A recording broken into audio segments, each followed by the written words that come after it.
All right, so on behalf of the Scappoose Bay Watershed Council, I would like to say welcome and thank you for joining us this evening. My name is Nicole Ferreira. I'm a board member and current president of the Scappoose Bay Watershed Council. This year marks the 25th anniversary of the council working on it with our community partners to promote and support a healthy watershed. Over the past 25 years, the council has worked with local landowners and managers to clear 40 fish barriers and open up 55 miles of salmon spawning streams. With the help of many volunteers, we've planted over 20,000 trees and shrubs to help enhance wildlife habitat and improve the quality of our waterways. We've had the pleasure of working with over 2,500 students and volunteers through our monitoring and assessment programs and through our nursery. This past spring, the board took time to reflect on where we've been and where we'd like to go. We identified 3 focus areas, with a top priority being establishing a robust advisory committee that represents the partners and stakeholder groups we work with.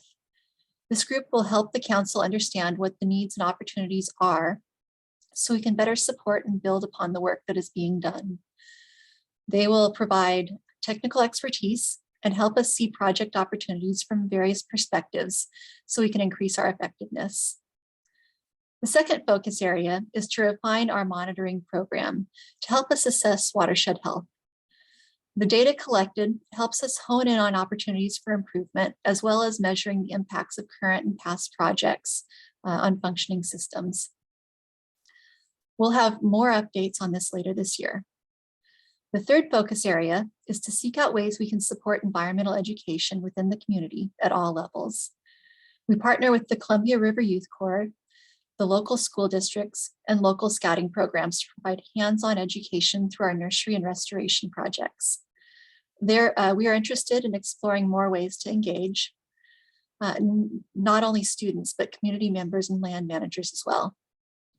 We want everyone to have an opportunity to get to know their watershed, whether that's engaging in a community discussion around stewardship or joining a work party to plant trees or pull weeds along a creek. We are excited to be hosting the first of what we hope to be many community discussions around watershed health and stewardship. This evening, we'll be looking at basic watershed functions, the services they provide, and why they should be considered essential elements for community health and wellness. We'll look at a few tools other communities are using, and then we'll open the floor to answer any questions and talk through next steps. Let us know if any of the tools sound useful to the work that you are doing or would like to do, and we'll look for ways to help support getting those tools and programs up and running within the community. So let's start with a basic introduction of our watershed. Mark? We're looking west across the Columbia River. St. Helens is to the right, Scappoose is to the left. Along the bottom is Sauvie Island and the Multnomah Channel. And up at the top center is Chapman. From left to right, the primary subbasins are Jackson Creek, which flows north to the Multnomah Channel through the Scappoose Drainage District. Then we have the south and north forks of Scappoose Creek, which join up near the airport and flow along Highway 30 out to Scappoose Bay. Along the north side of Scappoose and the south side of Warren, we have Honeyman Creek, which joins up with Scappoose Creek just south of the bay. McNulty Creek flows through McNulty and along the south end of St. Helens, entering the northern end of the bay. And Milton Creek is the northern boundary of our watershed and flows through the communities of Yankton and St. Helens, entering the bay just north of McNulty Creek. Over the past 40 years, we've seen our population double. South Scappoose has grown significantly. The area around Scappoose Airport is developing into an economic hub supported by educational and industrial employment opportunities. Chapman has visibly more developed lots than it did in 1985. The city of St. Helens has infilled housing to the west and the north. As Columbia County continues to grow, we'll need to find creative solutions for balancing a functioning ecosystem with a functioning economy and quality of life for residents. Much of our historic economy was based on resource extraction, timber, rock, agriculture. The extensive forests in the area allowed the local economy to weather the Great Depression, and for nearly a century, timber was the primary employer. Today, a significant portion of the watershed is actively managed timberlands, but fewer jobs are associated with the timber industry now. We're finding creative ways to live with and repurpose the infrastructure left behind by the timber industry. Columbia County and Scappoose have the CZ Logging Trail and Chapman Landing that have been converted into a regional trail and parkland. In the southern portion of our watershed, the Northwest Trails Alliance is partnering with the timber industry to use managed stands of timber for mountain biking trails. St. Helens has the waterfront land vacated by industry that they are leveraging for public open space and economic development. Tonight's discussion looks at economic growth and the ways that we can assign value to our green assets. So as a community, we can accurately assess whether we are getting the best return on investment for future generations. Our green assets are our parks, our urban tree canopy, our forest lands, wetlands, streams, our soils, and all the biodiversity living within the watershed. Each of these items perform a service that is difficult to replicate with man-made infrastructure. The natural systems have been honing their craft for much longer than our engineers. Beavers can still build a more effective water quality pond than people. Bacteria and fungi build structure within the soil, allowing water to recharge our wells and aquifers while reducing sediment and nutrient runoff more effectively and at lower operating costs than we can. Trees around streams and other bodies of water help keep the water healthier for fish and humans. Having equitable access to areas with green vegetation, especially with the tree canopy, has positive mental health benefits. Having access to neighborhood parks and trails encourages community engagement. While scientists are still trying to figure out what the threshold is, they've seen a strong correlation between biodiversity and ecosystem health. In areas where biodiversity is low, the ecosystem is more susceptible to drought, fire, and other extreme weather events. Where biodiversity is high, the system has more resource access to water and nutrients to help get through extreme weather events and stressors.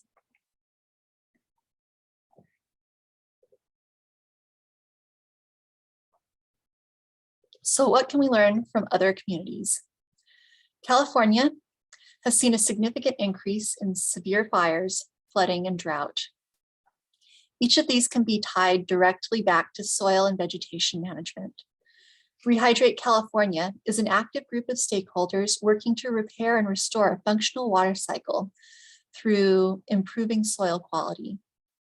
They see this as a viable solution to work with natural processes to reduce wildfires, raise the water table, improve water and air quality, lengthen the green growing season, moderate air temperatures, and restore biodiversity.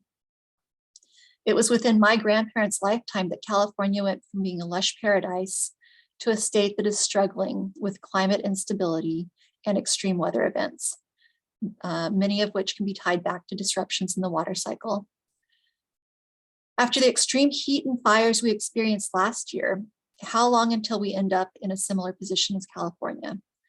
With thoughtful planning, we can get ahead of these issues before we're forced to react to them. I took a look back through the state and federal declarations of drought to see where Columbia County stands. These graphics show the 2 years over the past 20 years with the highest number of counties declaring drought conditions. While we've experienced moderate drought, Columbia County has yet to request a declaration of drought. We still have functioning wetlands along Scappoose Bay and across the channel on Sauvie Island. We also have a fairly good canopy cover over our streams and miles of managed timber between us and the coast. How we manage the quality of our urban areas matters just as much as having functioning wetlands within along the river. When the solar radiation lands on vegetation, a significant portion of the energy or heat is converted to food for the plant through photosynthesis. When that same solar radiation lands on hard surfaces like roofs or a street, the energy is partially stored in the hard surface and partially radiated back out. On a hot day, this reflected energy is visible as heat waves. The energy that's held in the surface during the day is slowly released back into the air, keeping the overnight temperatures warmer than they would have been if the radiation had landed on vegetation and been converted into energy for the plant. This can lead to cumulative heat gain over several days. Last summer, this contributed to the heat dome effect that helped push us well over 100 degrees for several days. The cooling effect of tree canopies offset the heat gain on parking lots and roads.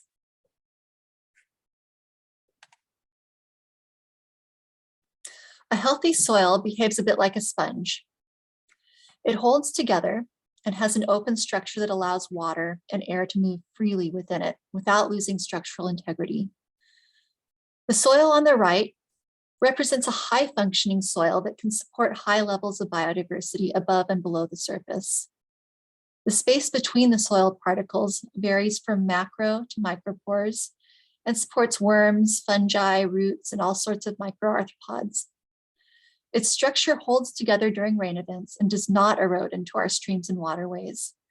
It's able to infiltrate water and slowly release it into our waterways, reducing the impacts of flooding events and improving water quality. This is how our native soils functioned prior to modern management. The soil on the left is poorly structured and lacks diversity above and below the surface.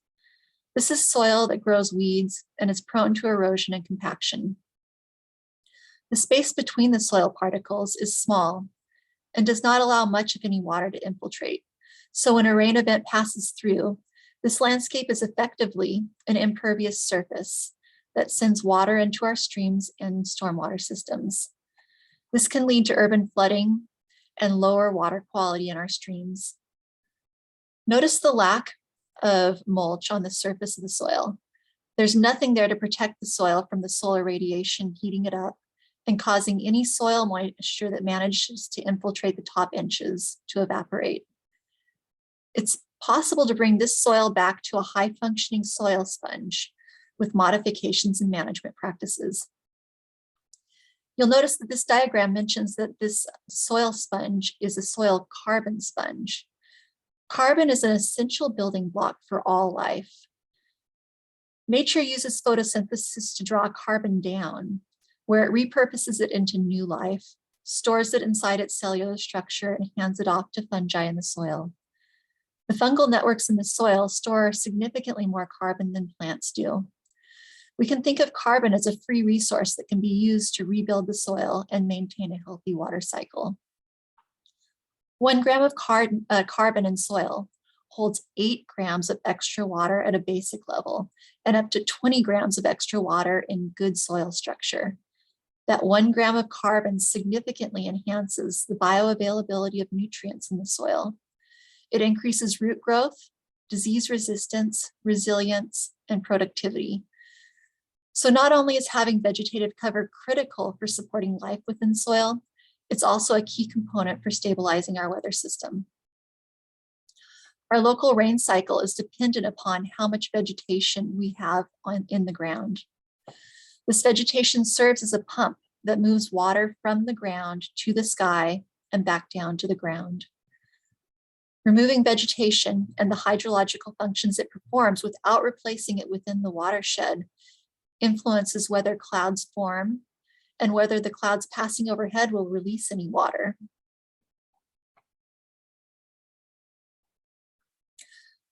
The data shows younger forests have a higher transpiration rate than older forests. The younger actively growing trees pump more water from the ground to the sky. This leaves less water for the soil and leads to lower stream flows for fish in the summer and the fall. Once the stand matures and transitions out of the active growing stage, the trees start moving more of the atmospheric water to the ground to store it for use during the drier summer and fall months. This higher soil moisture content allows for higher stream flow in the summer and fall, which is critical for fall spawning fish. Within the timber industry, we are seeing management practices that are pushing for faster turnarounds on harvests, which means that the trees are constantly in the active growth phase and the groundwater is not able to recharge in the same way it would with a more mature stand. Longer harvest rotations of 80 years with thinning would maximize both timber value and significantly increase summer flow rates. So there's trade-offs in development and resource management. When one function is prioritized over another, we need to be prepared to live with the consequences. It does not need to be an either or choice, though. It is possible to have a healthy economy and a healthy ecosystem if we plan for it. The idea of smart growth is that we move forward as a community and base our decisions on holistic management that takes into account the ecological, economical, and cultural benefits of local stakeholders. It is prudent to plan ahead to maintain ecosystem functions that are costly to reconstruct once they are significantly impaired or missing. BELMA is an eco-hydrological model that takes into account ecosystem functions. It stands for Visualizing Ecosystem Land Management Assessments. And it was developed by the EPA out of the Corvallis office here in Oregon and the Georgia Institute of Technology. It simulates ecological services and trade-offs related to watershed functions across a wide variety of land use types: urban, forest, agriculture, wetland, prairie, etc. This is useful for understanding land use impacts on clean drinking water, flood prevention, food production, carbon sequestration, and fish and wildlife habitat. Some of the local land managers that use this program are the Nature Conservancy, use this program locally within the Columbia River, Lower Columbia River Basin, are the Nature Conservancy and the Columbia Land Trust, as well as ODF&W. If we determine that this tool is something that we would like to pursue as a community, there is an opportunity to form a Lower Columbia River user support group. So that's an option. And at this point, I will go ahead and hand things over to Todd.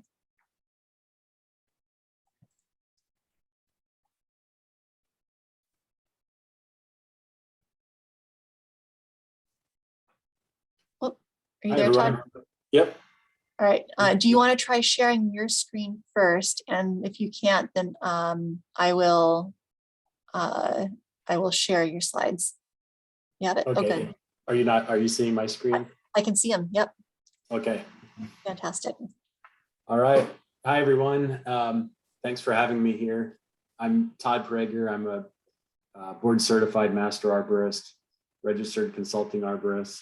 I'm also a certified land use planner. So I'm excited about this topic. When Nicole brought it up to me, I really love kind of merging that forest, urban forestry trees into the urban environment and the watershed benefits they provide. So what I was planning on talking about today was, Nicole let me know there was some interest in possibly understanding better your tree canopy that you have in the Scappoose Bay Watershed. So I was going to go through some examples of things I've done in communities I've worked in with urban forest planning, some of the canopy mapping that's been done, and then talk about a free and pretty user-friendly tool by the USDA Forest Service that you could potentially have volunteers or yourself get into and do some sampling of your own tree canopy and get some data about the benefits the trees in your watershed are providing. Now, Nicole talked about some of the benefits of trees, and I like this slide. I think it kind of visually lays out the range of benefits that trees in urban areas and in the urban wildland interface provide. You know, they provide some of those intangibles, like a sense of place. You know, you can feel that you're in Oregon when you look around and you see the Doug firs and the Oregon white oaks, Western red cedars kind of in your community and at the edges of your community. They provide shading, of course, in our hot summer months, which hopefully we're going to maybe be experiencing a little bit of that soon. And also capture carbon and help support some of our climate change goals that we have in the state and in the region. They help to improve air quality, manage stormwater, help protect against erosion, and provide water quality benefits, as I'm sure your group is well aware of. In urban areas, they provide pretty unique benefits. There's a lot of studies out there that show that a certain amount of tree canopy on properties can increase your property values, also increase commercial activity in commercial areas, and they provide screening of undesirable views if you have, especially residential areas adjacent to maybe commercial or industrial areas. And of course, the wildlife habitat benefits that they provide that I'm sure your group knows about. So they're just some of the benefits, the range of benefits that trees provide, and they're really pretty unique in that they provide such a broad range of benefits, from environmental to economic, to our communities. So urban forest planning, which is really interesting to me, and I'm sure to you, can be broken down into these three basic steps. Any type of planning that you do, you want to first take stock of what you have. What's your tree canopy in your community? What types of trees do you have? Where are the trees located? How are they distributed? And that's really fundamental, is to kind of take that inventory and see what are your existing conditions in your community, in your watershed, and kind of understand where those are. And that's really where we're going to be focused tonight, and the examples I'm going to go through. Once you have some of that basic information, you can move on to seeing what are your goals. Are there changes you want to see? Do you want to see more trees in some places? Are there deficiencies in some of your areas? And help make planning decisions for what are our goals based on what our existing conditions are. Then once you set those goals, you can move on to see how are you going to achieve those goals. Maybe there's grants that are available for tree planting or tree maintenance, where you can increase tree canopy. Maybe there's a regulatory requirement to plant street trees when you build new subdivisions so that you can shade streets. You can start thinking about some of those tools that are available to help get you to meet your goals when you find out what those goals are. So just want to run through a few examples. This one is from the, okay, this is a canopy map from the City of Portland mapping that they've done. And just visually, when they looked at the distribution of the trees, I mean, this is Forest Park, obviously, heavy tree canopy in this area. The west side of town has, darker green, but there's deficient areas where they saw that, hey, we could get, possibly some more trees in some of these other areas of the city, so it's more evenly distributed throughout the community. So that was one mapping tool. Just in the metro area, the metro government created what's called a tree layer using LiDAR, which is a kind of, I don't fully understand it. It's a laser technology that basically can detect tree canopy and tell you where trees are over a certain height. And all communities in the metro area have availability to that and can track and map their tree canopy.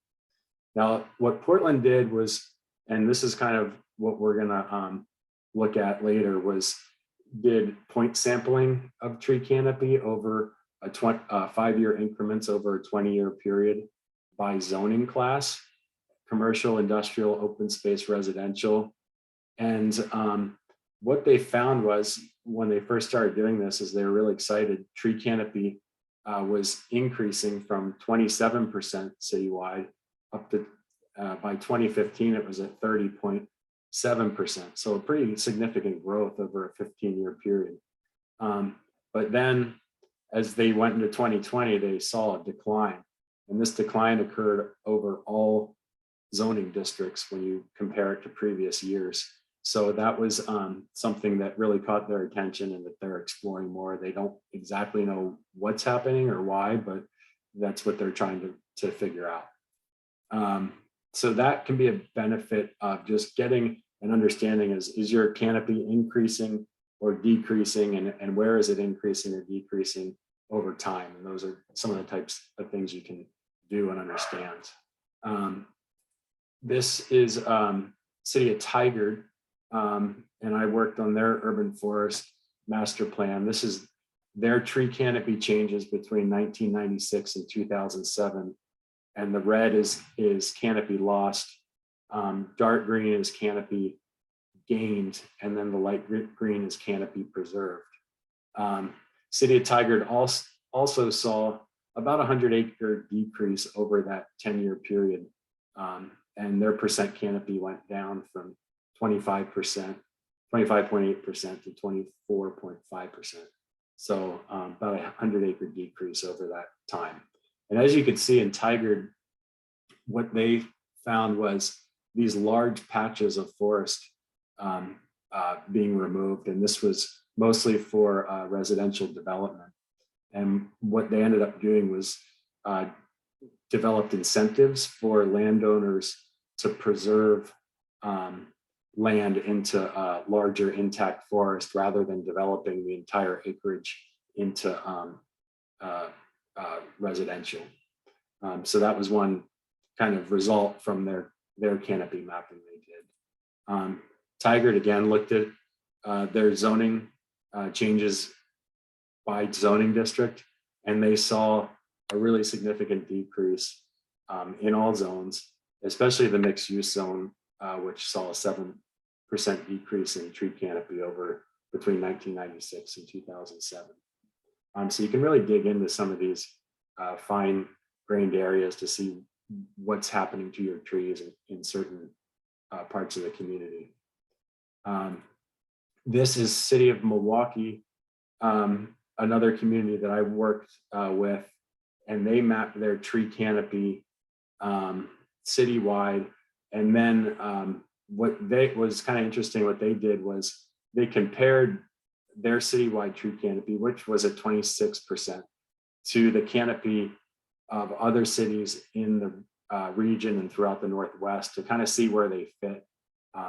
The high was Lake Oswego that had 47% tree canopy. And then, the low was Tacoma of their comparison city. So they sat somewhere in the middle of that, but set goals to increase their tree canopy to 40%, which is a common goal of percent tree canopy in the Pacific Northwest region. Some other communities have set 40%. Tigard did. Port Angeles, other communities went 33%, including Portland, and then 30% for Seattle and Tacoma, more urbanized areas. So, so that was kind of the range of uses of canopy mapping. And I wanted to talk about iTree, which is a tool, like I mentioned, developed by the USDA Forest Service, Center for Urban Forest Research. When I was in college, I actually worked there at UC Davis for the center. They hadn't developed the iTree canopy at that point. There were some different iTree tools. There's a whole suite of them if you go on their website. But the iTree canopy is a tool that is really pretty user-friendly and gives you some basic information about trees in the community that anyone can do with a little bit of training and going through their website. I went on their website. They have an example city here. This is from the iTree website. This is, well, I'm not sure exactly what city. At first I thought it was Hartford, Connecticut, but it maybe, oh yeah, I think it is Hartford, Connecticut here. that we're looking at is the Connecticut River. And these, what iTree does is it generates, well, first you define your reference area, and they have preset boundaries, including what I saw on their website. You can select by watershed too. So I'm sure if you went on there, you could find a way to select the Scappoose Bay Watershed. Then what happens is you can select the various cover types that you're interested in sampling. So in this case, can everybody see this graph that came up? Yes, we can see it. You can see that. So they selected a range of cover types. You can go really simple and just select whether it's a tree or non-tree that the point lands on when you're sampling. But they went from kind of grass area to impervious buildings, other impervious such as parking lots, impervious roads, soil or bare ground. This is the tree canopy, and then water. And based on their random sampling, which they recommend between 500 and 1,000 points that you go through, and you categorize visually based on where the points land. And that will determine how you define the point. So for example, here is impervious road points, and then there's a tree point. So as it goes on there, it gives you a drop-down list and you select what it is. So it doesn't really take a whole lot of expertise to do. And then once you get to your 500 or 1,000 points, you can have a statistically valid sample and generate a report, which this is for Hartford here, goes through the percentage of land cover that, or percentage of each land cover. In this case, they have 26% tree canopy in their community compared to with various other percentages of other cover types. And then based on different economic modeling, they can provide you the economic benefits of those trees. So for example, this talks about how much carbon the trees sequester annually and what the value of that carbon is. And they base some of these values on, and I don't know it in detail, but for example, carbon trading markets and those types of things to really dig into what the value of a certain amount of carbon sequestration is worth. There's also the air pollution benefits. It goes through the different types of air pollutants, the amount, the benefits provided, and then the economic value of those benefits. Hydrological, avoided runoff, and evaporation, interception, transpiration, some of the things that Nicole was talking about earlier, and also provides a value. So this can be, you know, it's not going to tell you everything about your trees in your region or your watershed, but it provides a really good starting point. And especially when you're talking to elected officials or you're trying to convince maybe the community of the value of your tree resources, you can put actual numbers to some of these things and say, well, it may cost X amount to plant trees, but here's some of the benefits that are provided by your tree canopy.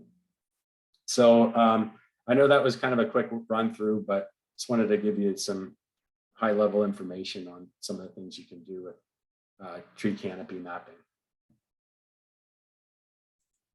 I'll stop sharing, Nicole, so you can get back to it. Thanks, Todd. All right.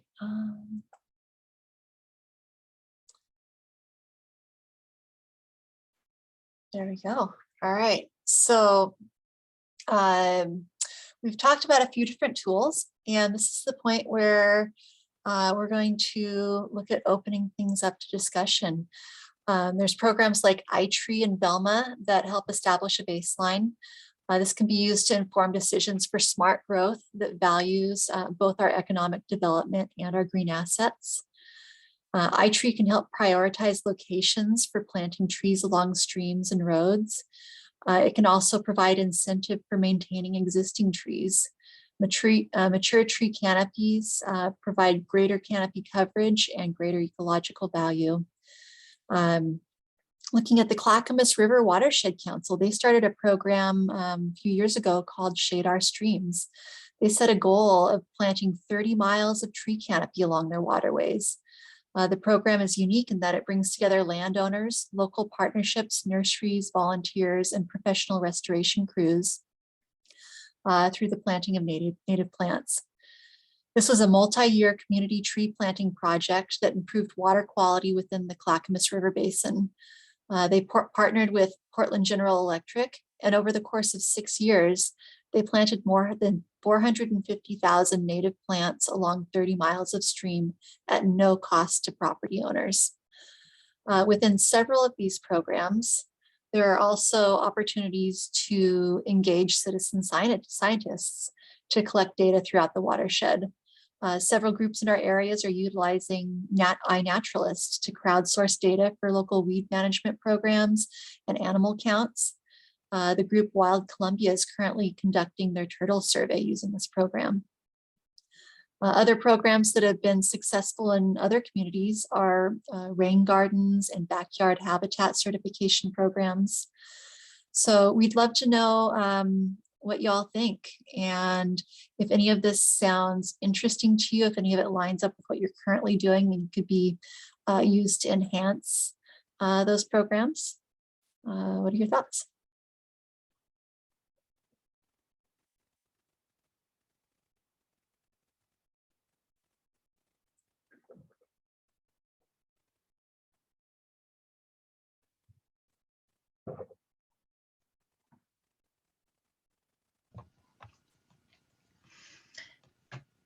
I do have Scott Russell. Scott, I think your microphone is muted. Can you hear me now? I hear you now, yes. Hi, Emily.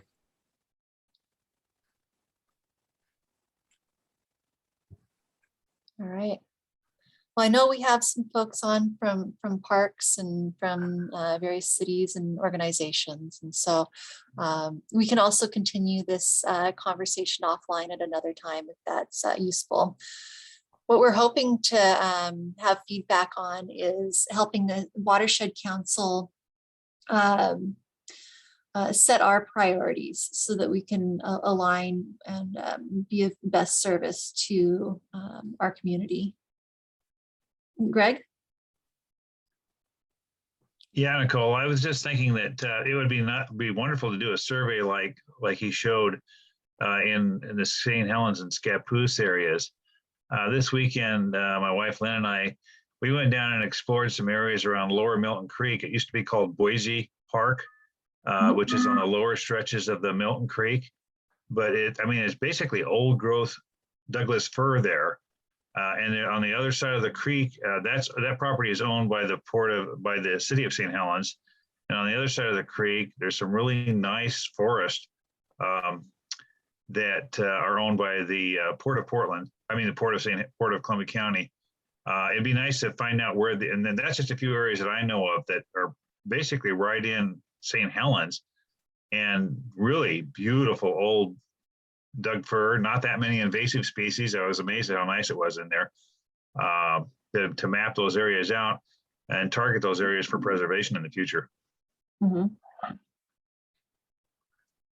Yeah, I think this would certainly be a good tool for making that case. I've got a comment for you, Nicole. This is Scott. Sure, Scott. I'm looking forward to working with the council on the Raymond Creek project. In fact, I was just up here today with Brad, who's extension down in Lane County, I believe, but he was in charge of the replacement for Amy Grotta, and he hadn't been here, and we had a great time today. And Found some oyster mushrooms, which we just ate for dinner, that were delicious. And I'm looking forward to working with the Watershed Council and some of the lower stretches of the stream on Raymond Creek. I'm looking forward to working with you on replanting, and you guys have been a great help, and I think that the project that you've got lined out is very exciting for us and a lot of the people on the stream. We've met more of the landowners downstream from us, and I haven't found anybody who's opposed to it and really wants to participate. So I think it's a great opportunity for kind of a neighborhood building and for really getting the stream back in shape. Mhm. Absolutely. Yeah, I think that's what we're hoping, is to have this these programs be catalysts for helping bring community together around a common goal. Kim? Yeah, hi everyone. So Kim Holmes, I'm a resident of Scappoose and on the Parks and Rec Committee, and also part of the 50-year planning committee.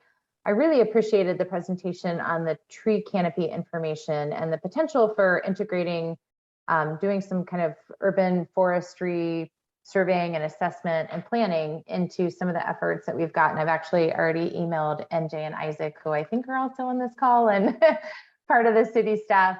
So check your emails, guys. I think it would be a great thing to integrate into one of two things that we have going on. We've just released the RFP for our Parks and Rec master plan. And so that's a 20-year plan forecasting what our public spaces look like. And I think that's a really important thing to integrate into that, but also potentially our 50-year planning committee, as we look at kind of how we develop and design our community and accommodate growth. We should be accounting for things like our tree canopies and our tree cover. So I appreciate that. And I hope that that's something that we can bring forward. Emily came and visited with us at our last Parks and Rec committee. And this topic of using citizen scientists to begin to catalog and document some of either the things that are in our environment or the things that are changing about our environment. I also think that's a really exciting and engaging tool potentially to use. So, you know, I would love to hear more about that effort as it evolves. And Emily, continue to bring that to the Parks and Rec Committee, because the city has developed a really great platform for communicating with citizens. And I do think these are things that they value and are interested in. So I think we can begin to leverage some of those opportunities. So thanks for putting this together and bringing it forward. It's our pleasure. Thanks for coming tonight. Emily, you had your hand up earlier. I did. I wanted just to clarify. So for the Shade Our Streams program, was that mainly funded through funding with PG&E, or was that also done with grant funding? I'm a little bit unclear about that detail. Yeah, I was looking on their website. Now, this was a project that Dana, our previous coordinator, was very interested in getting going here. And then the pandemic hit and we didn't quite get any traction on it. Looking at their website, it looks like PGE was one of the primary funders. I don't know if there were other sources of funding. It also sounded like, and I can't speak to this with any authority, but looking at their website, it sounded like maybe PGE's substantial funding of it was guaranteed through the first 30 miles. And after that, I'm not sure where the funding was coming from, if they decided to re-up and continue to fund the program, or if they had to go find other resources. Okay, thank you. Sorry, I don't have a better answer. Greg?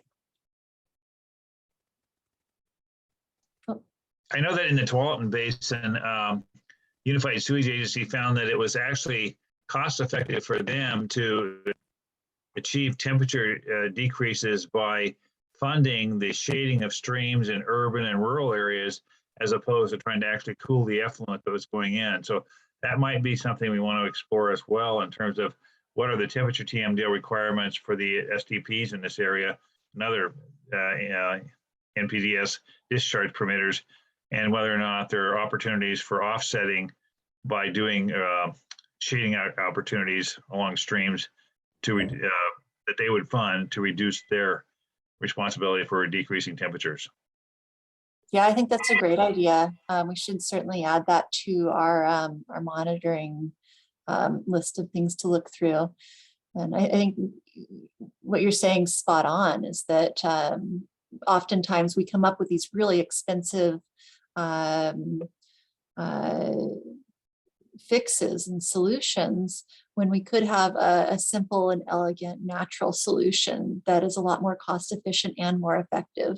Right, with the Unified Sewage Agency, they were looking at really expensive treatment options to reduce the temperature of their effluent, and they found it was far more cost effective to fund basically shading activities in the watershed along streams in agricultural and urban areas. Yeah, it reminds me of, I went to a talk with City of Gresham had a stormwater discussion that involved beavers. And they had really intricately designed this large regional stormwater facility. And then within a year or so, the beavers came in and completely reorganized it for them. But what they found was that the water quality that was coming out of the beavers reorganization was better than the one that they'd meticulously planned and built.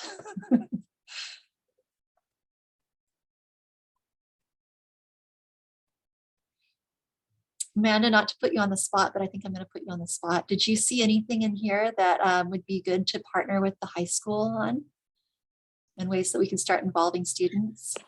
So many things. Actually, a couple of things I wanted to mention. I love that you have the lazuli bunting as the bird, because that's what the bird I think that should be the Oregon state bird instead of the Western meadowlark, which so many other states have. Sorry. As far as environmental education, we could get involved. So I was a field ornithologist and an environmental educator before I became a teacher, and have been struggling with being in the classroom too much and wanting to get kids more out, but just not having an opportunity to do that. And I'm seeing a lot of potential in this, just even getting kids involved in the citizen science stuff. And one of the things I thought about was like choosing one place and having the students, since there's a lot of restoration that goes on with the Scappoose Bay Watershed, like we could monitor a spot, and I can show kids, hey, this is what we found, 10 years ago, and look at how it's changed. And like, this is what the restoration does for us. And we can even do bird surveys and whatever, just to have some actual data that has been collected by students, but also, it doesn't have to be perfect, but the idea is that showing change. But also my curriculum is very heavy in climate change. So like pulling in any data that I can show that, to support what we're teaching, it's not just happening globally, it's happening locally. So it's kind of exciting that I'm trying to figure out ways to start the monitoring, and then, okay, how can we get this to continue? So. Mm-hmm. Yeah, that would even go to soil health on the school grounds, looking at, how do we affect management practices within the school district positively for better soil sequestration, carbon sequestration. Yeah, and I noticed, I've noticed that I had students plant native gardens over the past, I've been there for 15 years, and as soon as the students were gone, they mowed them over, and I couldn't fight to get them to stay. So it's, yes, like I know that the motivation is more for ease of maintenance than actual, and I understand that. So I'm always like, well, I'll maintain it, but it would be important if they know why we're trying to do this I think, I don't know how to fight harder for them to keep some of those, the native gardens that we've tried to establish. So. Yeah, it's always a challenge. I think part of it is just kind of meeting them where they're at, and then trying to help them to understand why it's important to kind of get to the same place that you're at, and they'll get there in their own time, usually.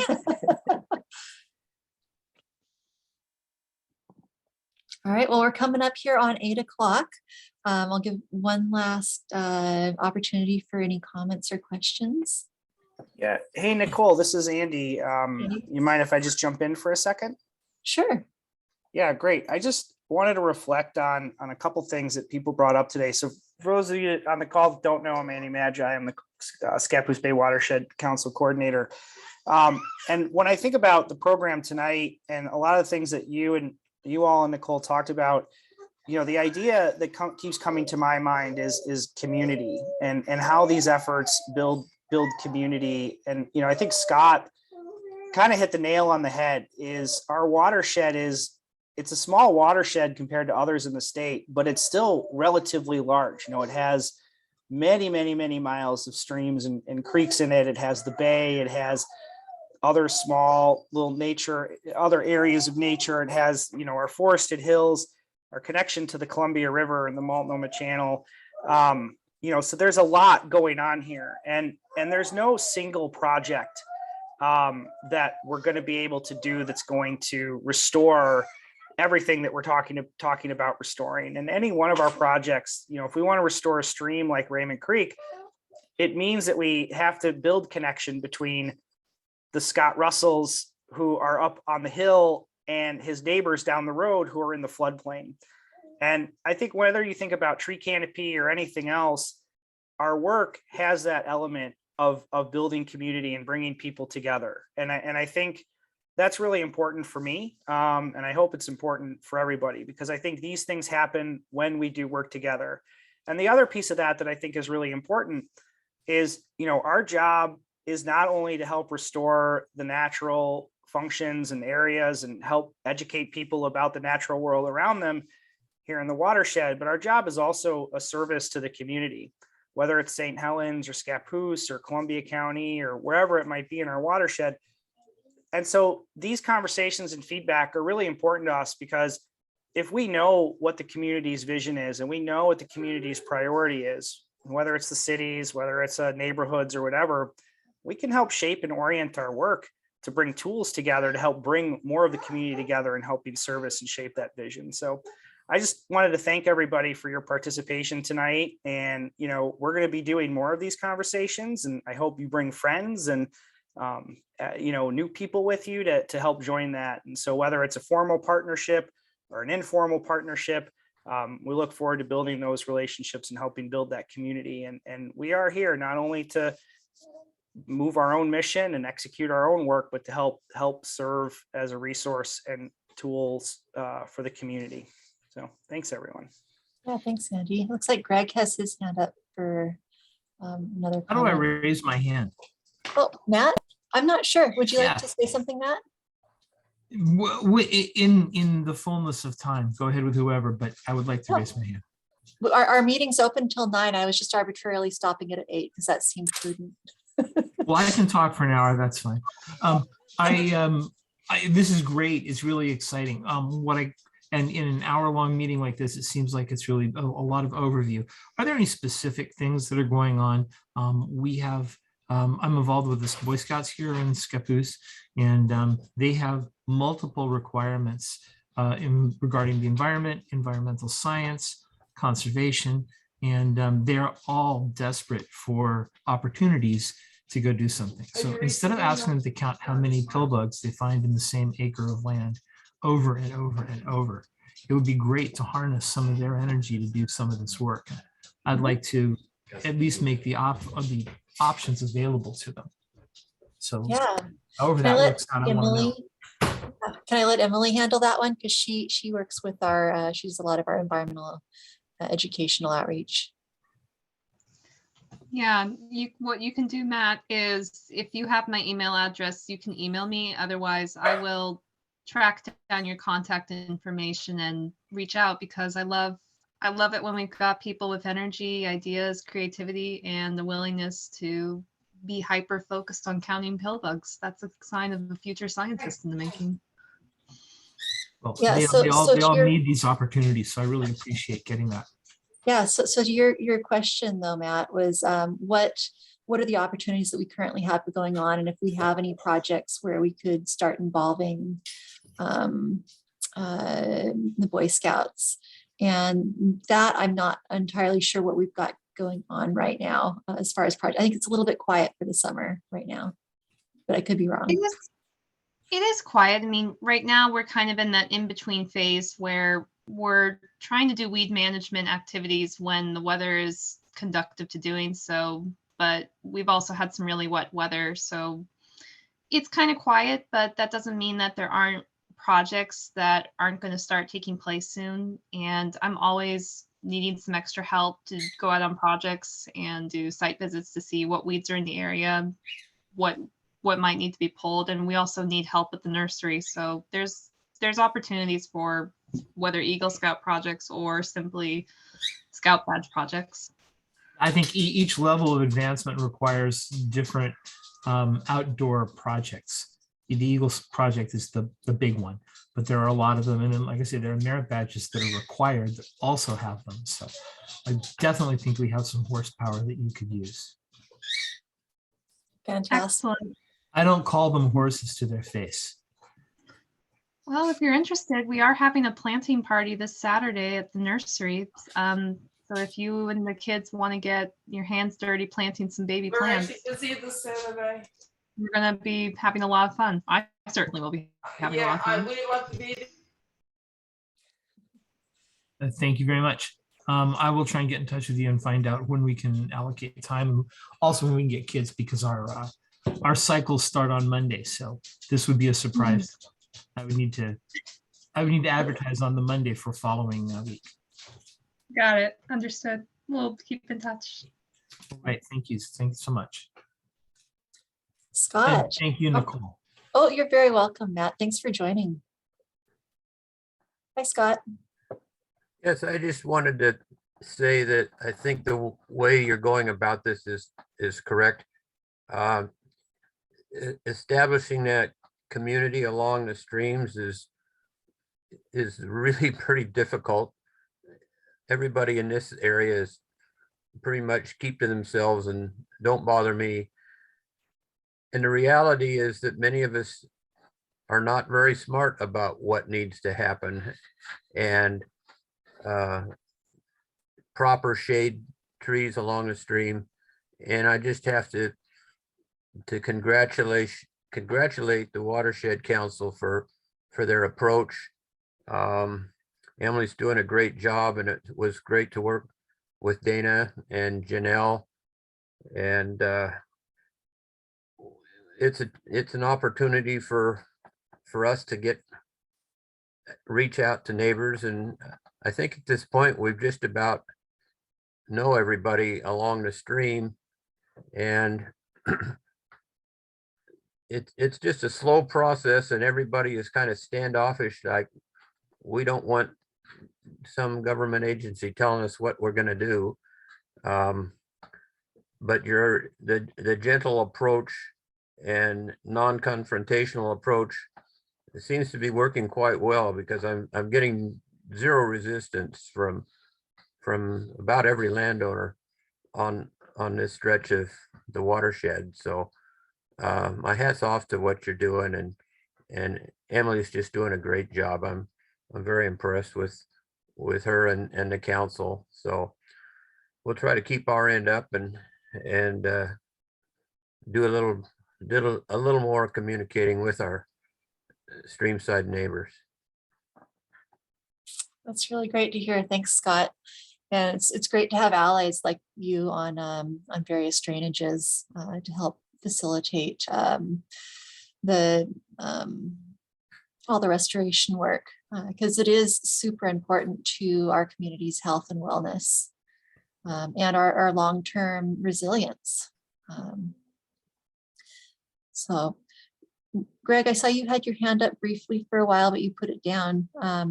Did you have any thoughts before I close this out? No. Okay, very good.